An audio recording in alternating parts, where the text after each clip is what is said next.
अस्सलाम वालेकुम जी, आपका होस्ट सईद अहमद अल आपकी खिदमत है। हमारा यूट्यूब और फेसबुक चैनल यह है पाकिस्तान देखना। लाखों करोड़ों दुरुद हंसते मोहम्मद मुस्तफ़ा सल्लल्लाहु अलैहि वसल्लम और आले मोहम्मद पर असद उमर साहब।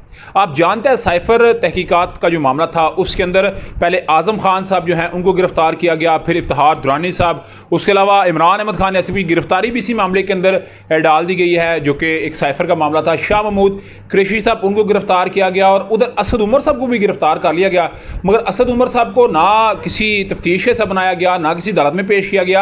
इस वक्त वो लापता हैं। तो क्या जो असद उमर लापता हैं वो कोई वादा माफ गवाह बन सकते हैं?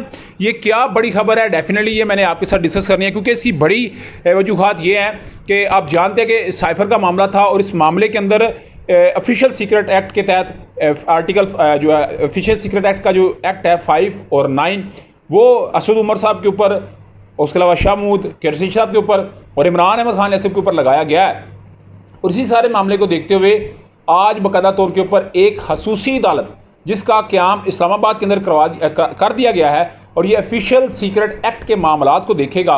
और इसके जो जज हैं ये कहते हैं एडिशनल सेशन जज हैं मोहम्मद जुल्करनैन साहब, इनको चार्ज दे दिया गया है और इस चार्ज को आज अदालत बनते साथ ही उन्होंने एक्टिव कर लिया है। एक्टिव होते साथ आज ही शाह महमूद कुरैशी साहब को वहाँ पे पेश कर दिया गया है, इन कैमरा इसको रखा गया है। सीनियर वकला के अलावा किसी को जाने की इजाज़त नहीं है, जूनियर वकला को इजाज़त कोई नहीं, मीडिया के बहुत ही मखसूस लोगों को जाने की इजाज़त है। अभी तक तो ये भी रिपोर्ट आ रही है कि कोई मीडिया का बंदा भी अंदर जाने को इसकी इजाज़त नहीं, क्योंकि ये बाकायदा तौर पे जो एक अदालत बनाई गई है ये 30 दिन के अंदर अंदर अपना ट्रायल मुकम्मल करेगी। कहा जाता है कि ज़ियाउल हक के दौर में भी ये ट्रायल बना था, ये ट्रायल कोर्ट बनी थी और खसूसी अदालतें बनी थी और तारीख जो है वो जानने वाली ये बात कहते हैं कि उस वक्त 5-5, 7-7 साल लोगों को सज़ा होती थी और पूछा जाता था जज साहब से कि जुर्म क्या, तो उन्होंने कहा जुर्म आ रहा है, अभी आपके ऊपर जुर्म साबित नहीं हुआ मगर आपने 5-7 साल अंदर रहना। तो कुछ लोग ऐसे भी कह रहे हैं कि ये कुछ ऐसी अदालतें बनी हैं, मगर इसके ऊपर बड़े एहतियात और दामन का साथ मैं भी रखूँगा। मेरी आपसे भी इल्तमास है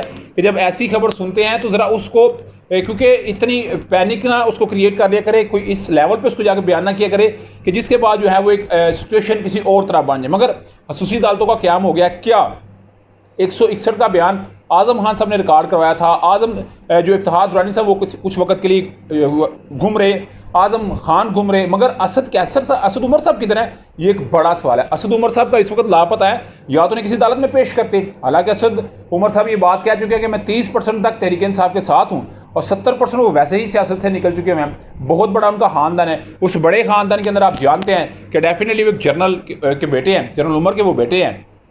इनका भाई नून लीग का गवर्नर भी रह चुका है। तो डेफिनेटली बड़ी इस वक्त ना वो सिचुएशन से होते गुजर रहे हैं, मगर क्या वो वादा माफ गवाह बनकर सामने आएंगे, ये बड़ा सवाल है। उधर इमरान अहमद खान साहब के ऊपर आर्टिकल 6 बेसिकली एक गद्दारी का मुकदमा होता है। जून 2013 के अंदर बाकायदा तौर के ऊपर साबका सदर जो परवेज़ मुशर्रफ साहब थे, अल्लाह ताला उनको गिरी के रहमत करे, नबी सरकार दो आलम सल्लल्लाहु अलैहि वसल्लम की शफाअत से बरामद फरमाए, नवाज शरीफ साहब ने कौमी असम्बली के जरिए उनके ऊपर आर्टिकल 6 लगाते हुए गद्दारी का मुकदमा किया और फिर कैपिटल पनिशमेंट सजाए मौत दी। और गद्दारी जो है आर्टिकल 6 ये कौमी असम्बली के अलावा कोई और नहीं लगा सकता, मगर ये भी इस वक्त पूरा प्लान जो है वो तैयार कर लिया गया। तो डेफिनेटली इसके मतलब मैंने आपको बताना है। उधर सुप्रीम कोर्ट में आप जानते हैं कि तहरीक इंसाफ के जो वकला है उन्होंने बाकायदा तौर पर यह दरखास्त दी कि तहरीक इंसाफ के चेयरमैन पहले ही तोशाखाना केस में गिरफ्तार है, पहले ही उनको सज़ा 3 साल हो चुकी हुई है। साइफ़र के मामले में जो उनकी गिरफ्तारी डाली गई है वो बिल्कुल जो है वो गलत है। तो वो एक अवाम के सियासी रहनुमा है और बहुत बड़ी सियासी जमात को लीड कर रहे हैं। वकला के